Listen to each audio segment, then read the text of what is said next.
Hello বন্ধুরা, আপনাদের সবাইকে আমার অ্যানিমেশন ড্রামা ইনসোর্স চ্যানেলে স্বাগত। আজ আমি আপনাদের কাছে বিড়ালের কতগুলি ফানি ভিডিও নিয়ে হাজির হলাম। ভিডিওটি পছন্দ হলে আমার চ্যানেলটিকে সাবস্ক্রাইব করে নেবেন। চলুন ভিডিওগুলি পর শুরু করা যাক। একদিন একটি রৌদ্রোজ্জ্বল বিকেলে মিয়া টেবিলের ওপর একটি কুকিজের প্লেট রেখে গেল। তার শেরু নামক মোটা কমলা বিড়ালটি তখন সোফায় ঘুমানোর ভান করছিল। মিয়া ঘর থেকে চলে যাওয়ার পরে দুষ্টু শেরু দু থাবা মেরে কুকিজ একটি তুলে নিল এবং সেটিকে সে মনের আনন্দে খেলো। তারপরে যখন মিয়া ফিরে আসলো তখন সে সম্পূর্ণ নিজেকে নির্দোষ দেখানোর ভান করে কিউট বিড়ালের মতো দাঁড়ালো, কিন্তু তখনও তার গুপিতে চকলেট চিপস লেগেছিল, যেটা দেখে মিয়া বুঝে নিল যে শেরু কি করেছে। কিন্তু শেরু তখন মিয়াকে দেখে মিয়াও মিয়াও করে উঠল। লুনা নামক একটি ছোট্ট বিড়াল জামা কাপড় ধোয়ার দিন খুব পছন্দ করত, কারণ এই সময় ঝুড়ির মধ্যে রং বেরঙের জামা কাপড় থাকতো। একদিন সকালে তার মালিক ঝুড়ি ভর্তি জামা কাপড় নিয়ে এলো ধোয়ার জন্য। লুনা তার মধ্যে লাফিয়ে বসে পড়ল এবং একটি লাল রঙের মোজাকে নিয়ে ছুটে বেরিয়ে এলো। সে এদিক ওদিক দৌড়াদৌড়ি করে বিছনার ওপরে উঠে পড়ল এবং সেই মোজাটি মাথার ওপর দিয়ে যেন টুপি করেছে বলে বসলো। তার মালিক এটি দেখে খুব হাসলো এবং বলল, এটা কি নতুন ফ্যাশন নাকি? লুনাও যেন তার এই কথার উত্তর দিয়ে বলল, হ্যাঁ হ্যাঁ, এটা হলো নতুন ফ্যাশন। একটি বৃষ্টি ভেজা বিকালে ম্যাক্স নামক একটি বিড়াল ফোনের পাশে বসেছিল। তার পিৎজা খেতে খুব ইচ্ছা হচ্ছিল, তাই সে ফোনে অর্ডার করলো পিৎজা জোম্যাটো থেকে। 30 মিনিট পর দরজায় টিং টং করে বেলটি বেজে উঠল। পিৎজা নিয়ে পিৎজা বয় হাজির হলো। বিড়ালটি পিৎজাটিকে নিল। ডেলিভারি বয়টি অবাক হয়ে গেল যে বিড়ালের পিৎজা খাওয়ার ইচ্ছা হয়েছে।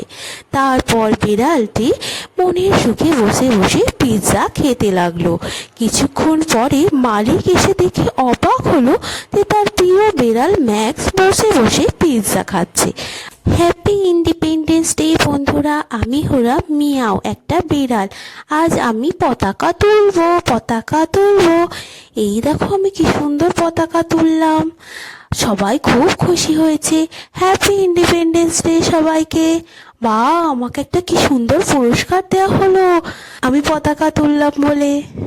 বেলা নামক একটি বিড়াল ছিল। সে না স্নান করতে পছন্দ করতো না, এটাই সবাই ভাবতো। তার মালিক একদিন সকালে স্নান করার জন্য জল গরম করলো এবং সেটা সাবান দিয়ে তার বাথটবটাকে ভর্তি করলো।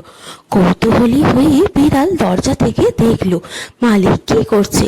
যখন দেখলো তাকে কেউ ঢুকছে না, সে বাথরুমে ঢুকে পড়লো। তারপর সেই বুদবুদগুলোর দিকে তাকিয়ে তাকিয়ে এগোতে গিয়ে ধপাস করে পড়ে গেল। তারপরে বাথরুম জুড়ে গোটা বুদবুদে ভর্তি হয়ে গেল। সে তখন ছুটে গিয়ে বাথটবের মধ্যে ঢুকে পড়ল। মালিক এসে দেখতে পেয়ে খুব হাসলো। তখন বেলা বলল যেন সে নিজেকে পরিষ্কার করছে। মাঝরাতে অলিভ নামক একটি ছোট্ট বিড়াল রান্নাঘরে ঘুরছিল। সে দেখেছিল তার মালিক রান্নাঘরে একটি সুস্বাদু পনির স্যান্ডউইচ রেখেছে। অলিভ লাফিয়ে উঠে স্যান্ডউইচটিকে শুঁকে শুঁকে খুঁজতে লাগলো। তারপর টেনে সেটিকে নিয়ে যেতে লাগলো, কিন্তু স্যান্ডউইচটি ছিল তার মাথার চেয়েও বড়। সে হোঁচট খেয়ে পড়ে গেল, উল্টে দিল এবং রুটিটি টুপির মতো করে পরে নিল। আওয়াজ পেয়ে তার মালিক এসে দেখলো যে অলিভ পনির স্যান্ডউইচটি খাচ্ছে। মালিক বলল, তোর খুব পছন্দ হয়েছে এটা? সে যেন হেসে সে বলল, হ্যাঁ, আমার এই পনির স্যান্ডউইচটি খুব পছন্দ হয়েছে। মিলো নামে একটি ছোট্ট বিড়াল ছিল, যে সোনালি মাছটিকে সাঁতার কাটতে দেখতেই খুব পছন্দ করত। একদিন রৌদ্রোজ্জ্বল বিকেলে সে মাছের বাটির পাশে বসেছিল। তার থাবাটি জলের ভেতরে ঝুলছিল। মাছটি ছুটে ছুটে এদিকে গেল। মিলো আরও তার কাছে ঝুঁকে পড়ল, খুব কাছে সেটিকে দেখার জন্য।